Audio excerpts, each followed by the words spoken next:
Welcome back, everyone. Let's now explore how to actually code a random forest example using the same penguin dataset as before. So we're going to revisit our penguin dataset, but use a random forest classifier instead of a simple decision tree. Afterwards, we'll move on to a larger banknote authentication dataset to explore hyperparameters like number of estimators and bootstrapping through a grid search. Let's head to the notebook now. Alright, here I am at the notebook. I've imported NumPy, Pandas, Matplotlib.pyplot, and Seaborn. Won't really be exploring the dataset since we're already familiar with it. Instead, I'll just read it in pd read CSV, and then I'm going to grab it from the data folder. I should be able to tab autocomplete this, or just pass in the full file path to wherever you saved it, and we have penguinsize.csv. And if we explore the data frame, recall that there are some missing data points. To simplify this, we're just going to do very similar to what we did last time, and I'm just going to drop all the missing data points. We'll say df is equal to df.drop_na, and then I have my data frame ready to go. So again, I could check head here just to confirm that I'm no longer missing any of those data points. So any row that happened to be missing data, we went ahead and dropped it. Now what we need to do is separate out our features from our label, the species. So to do this, recall that we have these island categorical features, Torgerson Island, Dream Island, etc. And they also have the sex feature, which is also categorical, male and female. So what I'm going to do is when I say x is equal to df.drop the species column along axis is equal to 1, what I'm also going to do is call pd.getDummies on this, just as we did in the decision tree lecture. And then I can say drop first is equal to true as well.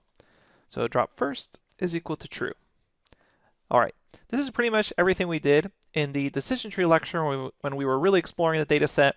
Keep in mind, I'm just kind of doing it all in one line here since we're already familiar with the data.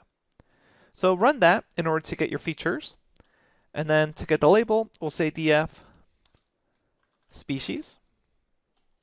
Let's do a train test split. We'll say from sklearn.modelSelection import train test split. And then we'll say train test split.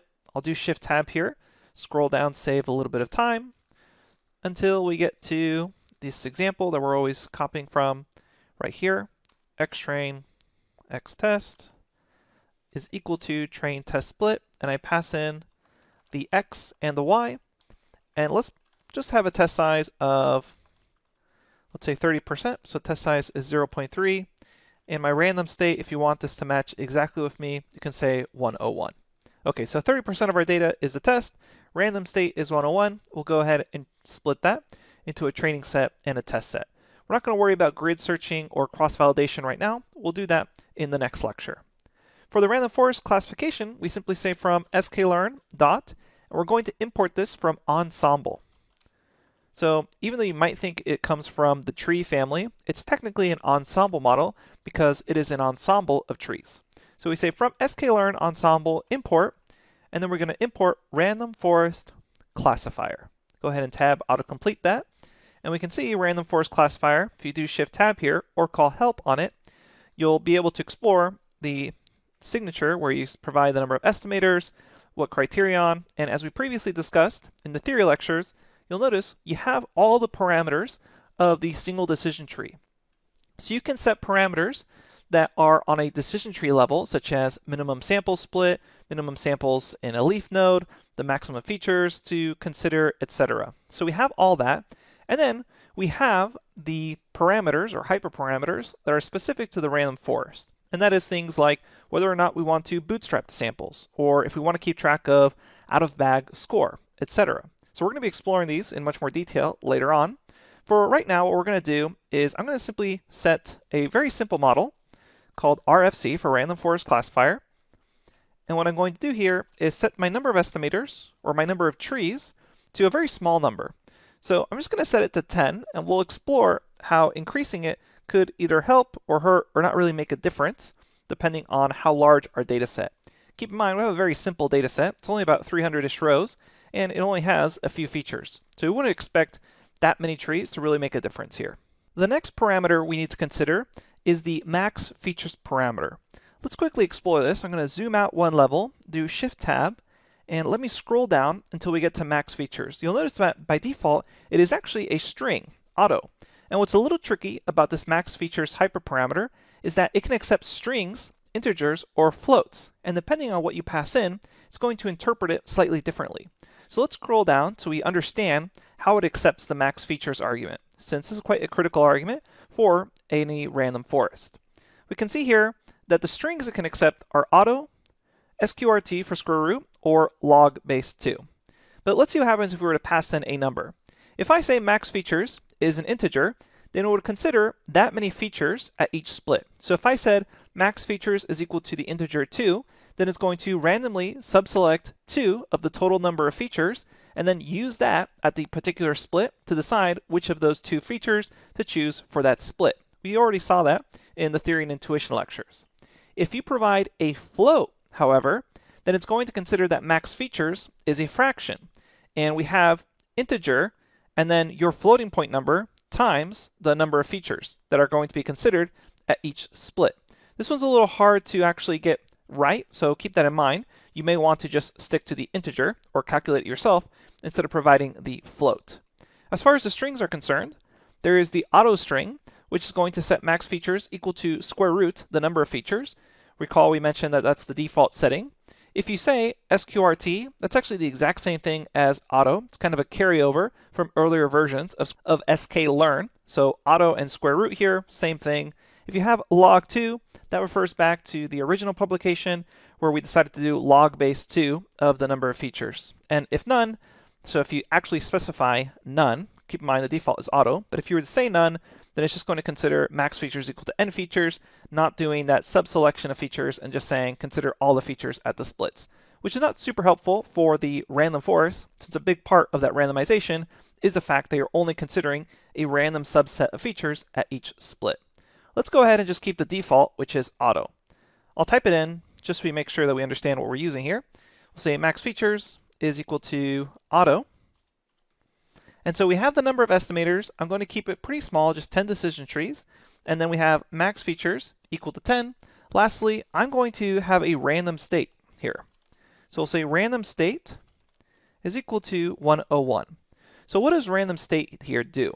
Recall that every time we build a decision tree inside this random forest, we are going to randomly select a feature to happen at each split.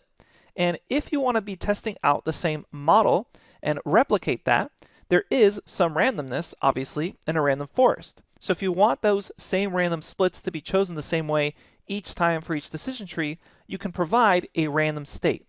It's not too important that you provide a random state unless you want to get the exact same results that I do here, but keep in mind, for being able to replicate your work and to fairly evaluate one model against the other, it may be a good idea for you to actually specify a random state inside the random forest classifier call. Kind of the same idea of setting the random state inside this train test split. It will make sure your train test split shows up the same way each time you want to replicate your work. This random forest random state will make sure that you're selecting those same random features each time you're building a particular split on a decision tree for however many decision trees you're creating. Go ahead and run that in order to create the model, and now we need to fit the model to our training data. So we'll call RFC, and I will fit this to xtrain and ytrain. And then once the model is fit, it'll report back any hyperparameters I happen to use that were outside of what is normal. So notice max features was not reported because that's actually the default value. And then what we're going to do here is we're going to create some predictions. We'll say preds is equal to RFC, and I'm going to say predict based off xtest. And if we take a look at these predictions, they should just be a bunch of names of species, chinstrap, adelie, etc. So how can we actually evaluate this? We're going to do the same thing we did last time. We'll say from sklearn.metrics, whoops, make sure we spell this right, sklearn.metrics, import the confusion matrix, and we can also import the classification report. We can also import plot confusion matrix, which makes our life a little easier.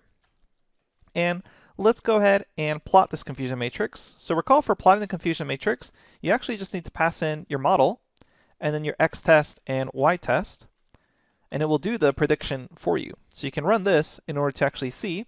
And if you ran the exact same random state I did, you'll notice that you'll have 3 misclassified penguins.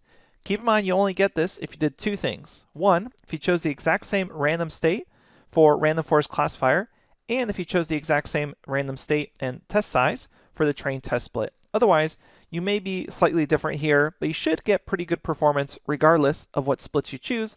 You should only expect a few penguins at most to be misclassified. Now that we plot the confusion matrix, we can also print out a classification report. So we'll say print out classification report, and then what I can see here is, if we take a look, we want y true, so that it's y test, and then our predictions.